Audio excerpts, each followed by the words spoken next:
Кентау қаласының экологиясы несімен қауіпті? Шақты болған. Кімдер неге қандай ауруға шалдығып жатыр? Түркінез деген қалада жетеді. Тұрғындар неге қапалы? Біз вообще жоқпыз ғой спискіде. Сұрасақ жоқпыз. Экология үстемақысы неге бәріне бірдей төленбейді? Ол өкіметтің шығарған, бекітілген жаңағы тарифтері бар.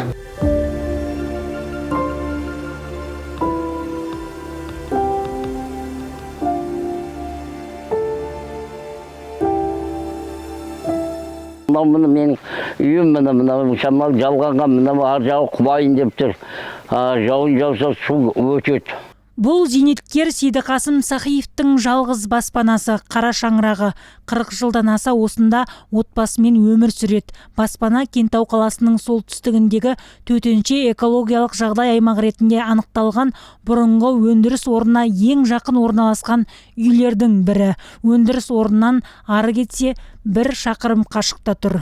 Жастау кезімізде ештеңе сезген жоқпыз. Алланың берген әйтеуір денсаулық күш қуат шығар. Енді мынау жасымыз келгеннен кейін әйтеуір қаңқал-саңқалымыз шығып жатыр ғой. Енді әйтеуір анау докторға қарай жүгіреміз, әйтеуір кішкене не қылсақ әйтеуір сонымен жүріп жатырмыз. Шілеген өмір әйтеуір тірлік. Зейнеткер экологиялық қауіпті аймақтың маңында өмір сүргенімен ешбір көмекке ілінбеген. Бұрынғы қоңыр тірлік дейді ол. Әйелі 2-ші топ мүгедегі, инсульт алып тілден қалған. Өзінің қан қысымы жиі көтеріледі. Отбасы зейнетақыны айдан айға жеткізіп талшық етеді. Топырақтың нашарлығынан, ағын судың жоқтығынан егін еге алмайды.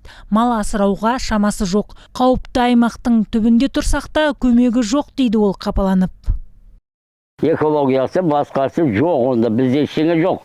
Бар жерде естідім, анау жаңағы мұғалімдерің бар, докторларың бар, жаңағы милициялары бар, шығар әлгі ана тағы қайсысы бар, тағы сол әлгі мемлекетке қызмет қылып атқандарға ғой, мына қарағалыққа жоқ қой шырағым ол.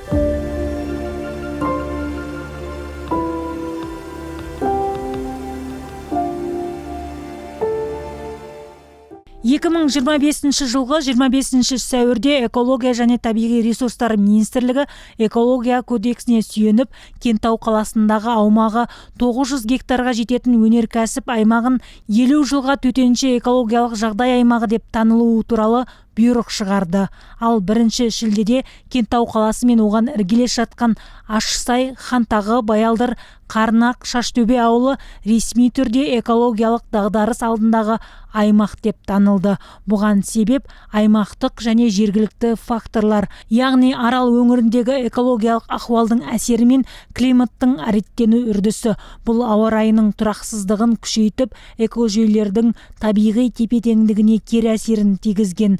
Ал жергілікті факторға өңірдегі тау-кен өндірісі жатады. Совет заманында өндірілген уран, қорғасын, мырыш және полиметалл кендерінің қалдықтары қоршаған ортаға айтарлықтай әсер еткен. Қаладағы экология қаншалықты қауіпті? Экология неге кірмеске? Өйткені жаңағы кейінгі келіншектеріміз ауру бала туып жатыр. Соның барлығы қайдан келіп жатыр? Ауадан келіп жатыр. Түркістан облысында тек қана осы Кентау қаласы қалып кеткен ғой, экология аумақта осы Кентау қаласы. Мына жақта Шолаққорған болсын, Түркістан қаласы болсын, мына тұрған Құшата елді мекенінде экологиялық аумаққа кіреді. Бұл советтің кезінен бастап. Енді көріп тұрсыз ғой, енді бізде таулы жер болғаннан кейін шамал білінбейді, былай неғылған кезде сезіледі ғой бәрібір. Неден сезесіз? Мына қығаста ойың нелері бар, шаңдар бар, басқасы бар.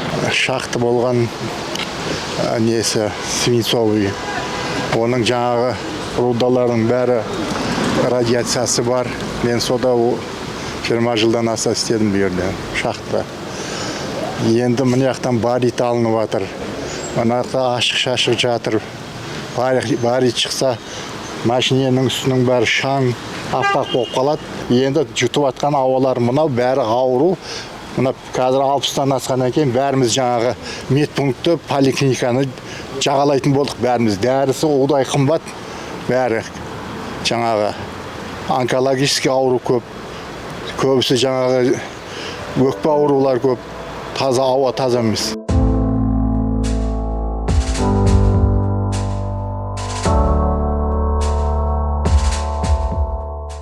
Заңды қабылдауға экологиялық реттеу және бақылау комитетінің мемлекеттік экологиялық сараптама қорытындысы негіз болған. Сараптама жасауға 2 жыл уақыт кеткен. Оған облыс бюджетінен 633 миллион теңге бөлінген. Зерттеуге сарапшылар мен ғалымдар тартылған. Нәтижесінде Кентау қаласы мен оған іргелес жатқан ауылдар экологиялық дағдарыс алдындағы аймаққа, өнеркәсіп аймағы төтенше экологиялық жағдай аймағы ретінде тануға қорытынды шығарған. Мұндай шешім қабылдауға не себеп болды?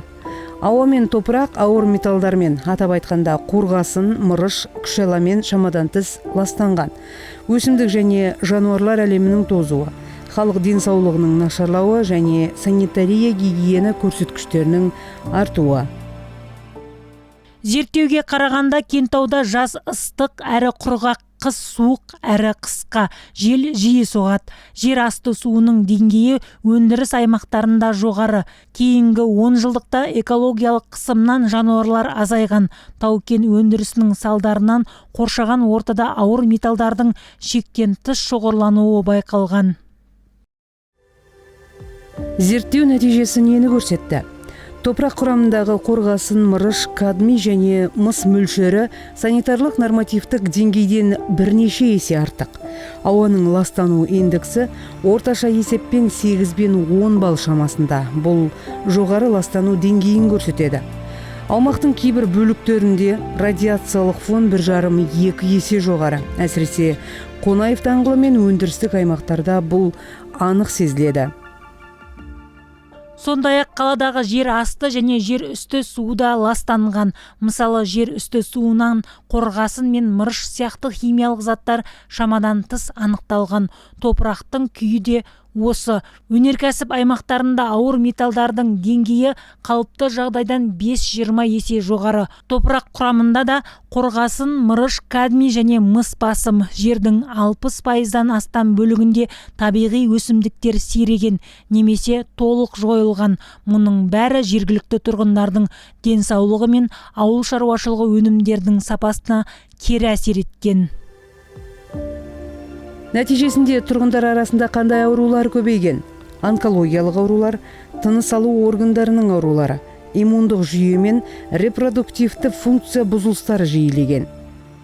Кентауда тұрғындар жылдар бойы экологиялық мәселені көтеріп табандап тұрды. Бұл бастаманың бас қасында марқұм дәрігер Мұқан Тұрысбеков болғаны айтылады. Ол шекаралас Шардара, Арыс, Сауран, Созақ ауданы мен Түркістан қаласы Арал маңындағы дағдарыс алдындағы аймаққа жатқызылып, үстемақы төленгенде Кентау шетте қалғанына қарсы шығып, бастамашы болған. Қалалық облысқа жаздық. Бірақ енді кейін оның осы жерде облыста шешілмейтін, жаңағы қалада шешілмейді екенін біліп, республикаға шықтық. Енді республикада жаңағы экосервиске шықтық. Экосервистер олар айтты, мен барлық құжатты дайындап, министерствоға бердім. Бірақ алайда денсаулық министрі уже міне 1 жыл болды қол қоймай жатыр деді. Содан кейін біз жайлап ары қаратып өзіміздің парламент депутаттары, сенаторларға біз шыға бастадық. Сөйтіп ол кісілермен сол мекемелер, жаңағы министерстволарға өтініш айтып, сол кісілерге ол кісілер жаңағы ары қарата оны жұмыс істеп, солармен қол қойдыртып, енді оның қиыншылығы көп болды. Кентау қаласы мен оған қарасты ауылдар ресми түрде экологиялық аймақ қатарына енгенде жергілікті тұрғындар бірдей қуанды. Бұл мемлекеттік деңгейде қолдаулар мен жеңілдіктерге тұрғындардың өмір сапасын арттыруға маңызды қадам еді. Арада 5 ай өтсе де тұрғындар бұл жеңілдіктің жақсылығын көре қойған жоқ. Экологияға байланысты берілетін 20% үстемақы және еңбек демалысына қосылатын 7 күн тек бюджет қызметкерлеріне екенін естіген көпшіліктің салы суға кетті. Түркінез деген қалада жетеді. Bir үйден 2 адам, 3 адам ауырып жатыр мысалы. Оның бәрі неден? Экологияда мысалы. Біздің қала экологияға кірді дейді мысалы. Кіргенмен рабочий классқа төленеді екен де, пенсионерлерге төленбейді екен. Неге? Мен сол вопросты поднимать етемін. Қала бізде таза экологический, потому что қаладағы 3 рудник шахта жабылып қалды. Оның бреднилар, бізде 2 фабрика болды. Бір Ғалымсайда фабрика болды, Глубокийде фабрика болды. Ол фабрикалардың кезінде жұмыс істеп тұрған кезде ішіндегі заттардың бәрі мысалы тұрды ғой. Оны бұзып сатып жіберді. Шырамды сонан қалған қалдықтар бізге әсер етеді ғой мысалы. Бөлінген экологияны мысалы халықтың бәріне бірдей қылып бөліп төлеу керек. Есікті ашсаң, терезені ашсаң, топырақ, жел бізде. Желден көз ашпай қалдық. Бұрын жел тоқтап, кішкене жаңбыр жауып тұратын. Қазіргі жылдары жел, толық жел бізде. Сурат та тұрады. Ауа жоқ, далаға отыра алмайсың, мүмкіндік жоқ. Пенсионер болғаннан кейін бізге экологияға неге қосылмайды? Хотя бы қоссын бізге кішкене экологиясын. Сәл ақша болса бізге көмек қой. Барлығына бірдей қарасын. Бірдей қарасын. Неге ол неге береді екен? Пенсионер жоқ. Пенсионер біз адам емеспіз, бізде жұмыс жасадық қой, астында өмір сүрдік осы қалада. Біз вообще жоқпыз ғой спискіде. Сұрасақ жоқпыз. Басында приказ шыққанда, ойбай пенсионерге бүкіл бәріне де төленеді деп сөйтіп айтқан тұғын. Қазір уже кейінен только мұғалімдерге медицинаға төленеді, сосын өздеріне әкімшілікке, бюджетке төленеді деп сондай вопрос шықты. Бюджетте қазір кім бар? Қазір бәрі частный болып кеткен ғой. Сонда біз адам емеспіз ба? Қазір жасым 72-де, например. 1 кило, базарға барсам 1 кило, 2 кило көтеремеймін, отдышка мына жерім. Неден ол? Осы ауа райынан. Себебі мынаяқтан, созақтан бізде уран, мынаяқта Байылдырда барит добывать етеді. Шахта бар. Тұрғындар бұл мәселені көтеріп, ресми орындарға да шағымданған, ал олар заң рұқсат етпейді дейді. Қаланы экологиялық дағдарыс алдындағы аймаққа жатқызу Арал өңіріндегі экологиялық қасірет салдарынан зардап шеккен азаматтарды әлеуметтік қорғау туралы заң талаптарына сәйкестендірілген. Ал өндіріс орнын төтенше экологиялық жағдай аймағына бөлу экология және табиғи ресурстар министрлігінің аумақтардың экологиялық жағдайын бағалау критерийлері бұйрығымен реттелген. Министерствоның бекіткен қағазы бар. Біз сол Арал аймағындағы экологиялық апатты аймаққа кіру үшін 3 категориясы бар. Сол 3 категорияны біз 3-шісіне жатамыз. Бұл жерде зейнеткерлер мен мүмкіндігі шектеулі азаматтардан шағым түсіп жатыр да. Біз неге ол 20%-ға қосылмадық деген мәселе. Енді ол көтеріліп, қазір бізге де келіп жатыр ол мәселе, бізге де жанымызға батады. Бірақ бәріміз бір ауаны жұтып отырмыз ғой деген мәселе бойынша да. Бірақ алайда ол өкіметтің шығарған, бекітілген жаңағы тарифтері бар. Жаңағы бір жақын ошақ орналасқан ғой. Сол жақын ошақта жаңағы оның коэффициенті басқа. Оларда 1,5. Ал біздікі жақын Қызылорда, сол облыстарда 1,3, бізде 1,2, ол бекітілген. Ол жерде көрсетіліп қойған. Пенсионерлерге берілмейді дегенде. Сол себепті біз өзіміз жоғарғы министерствоға хат жаздық. Алайда енді қазір қаралып жатыр. Қала әкімдігі экологияға қатысты кез келген іс-шара қаржыға қарап тұр дейді. Мысалы, қалада 8 мыңға жуық бюджет қызметкері бар.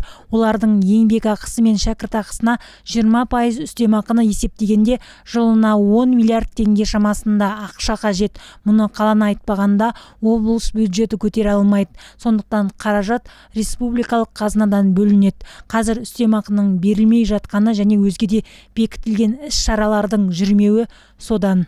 Бүгінгі таңда ол қажетті қаржы көлемі 2025 жартысы жылдығына 5-6 миллиард теңгені құрап отыр.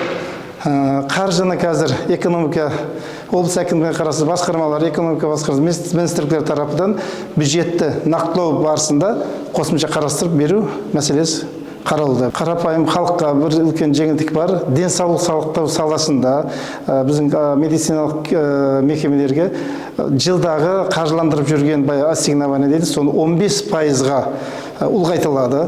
Соның есебінен баяғы мекемелер, больницалар, емханаларымыз барлығына жабдықтары жаңғыртылады, қызмет көрсету сапасы артады.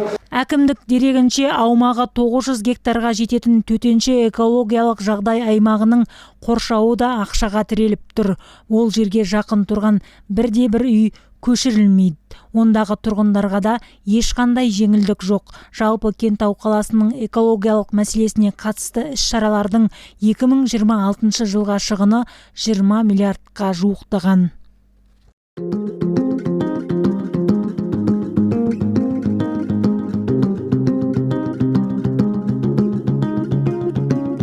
Яқтан шаңбыр құрайды, мына жерде жел үзілмейтін. Өзі мына жердің жоба өзі. Жел үзілмейді, сол болмаса басқа енді ондай біз әлгі зиянды нәрсе ештеңе көріп атқан жоқпыз. Жалпы өздеріңіз талаптарыңыз қандай ата? Біздің талабымыз қандай болады? Біздің талабымыз орындалмайды қызым. Неге? Бұл енді орындалса осы уақытқа дейін орындалар еді ғой. Сіздерді көшу керек, бұл жерден денсаулыққа болмайды деп хабарлама келген жоқ па? Экологиялық аймақ деп. Ол енді білмеймін, онда ешкім ештеңе келген жоқ. Бірақ әңгіме шықты жаңағыда, экологиялық аймақ, жерді көшіру керек, өйту керек.